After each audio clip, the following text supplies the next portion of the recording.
গঙ্গা নদীর তীরে অবস্থিত মণিকর্ণিকা ঘাট জীবন ও মৃত্যুর একটি শক্তিশালী প্রতীক। কারণ এটি হিন্দু ঐতিহ্যে শবদাহের জন্য সবচেয়ে পবিত্র স্থানগুলির মধ্যে একটি।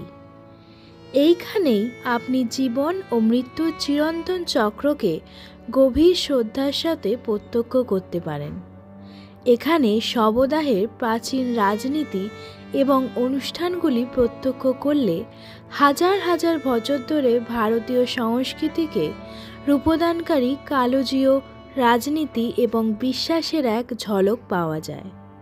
ঝলমলে শিখা এবং আচার অনুষ্ঠানের মাঝে আপনি প্রয়াত আত্মাদের সম্মান এবং আত্মার উৎকর্ষ উদযাপনের গভীর আচার অনুষ্ঠান প্রত্যক্ষ করতে পারেন। এই পবিত্র স্থান ঘিরে বেশ কিছু কিংবদন্তি রয়েছে। এরকম একটি কিংবদন্তি অনুসারে ভগবান বিষ্ণু মণিকর্ণিকা ঘাটের কাছে একটি বিশেষ পুকুর তৈরি করেছিলেন, যাতে তিনি শিব এবং দেবী পার্বতী স্নান করতে পারেন। স্নান করার সময় দেবী পার্বতীর কানের একটি মূল্যবান কানের দুল পুকুরে পড়ে যায়।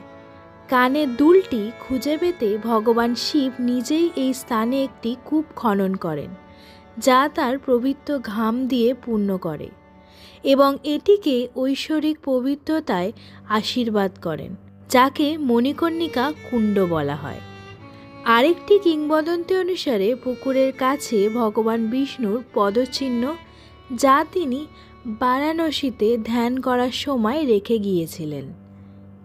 বিখ্যাত দশাশ্বমেধ ঘাট এবং ঐতিহাসিক সিন্ধিয়া ঘাটের মাঝে অবস্থিত এই মণিকর্ণিকা ঘাট হিন্দু ঐতিহ্যে বহুমুখী তাৎপর্য বহন করে। প্রথমে এটি তীর্থস্থান হিসাবে সম্মানিত হলেও পরে এটি শবদাহের জন্য একটি পবিত্র স্থানে পরিণত হয়। আজ এটি উভয় উদ্দেশ্যেই কাজ করে।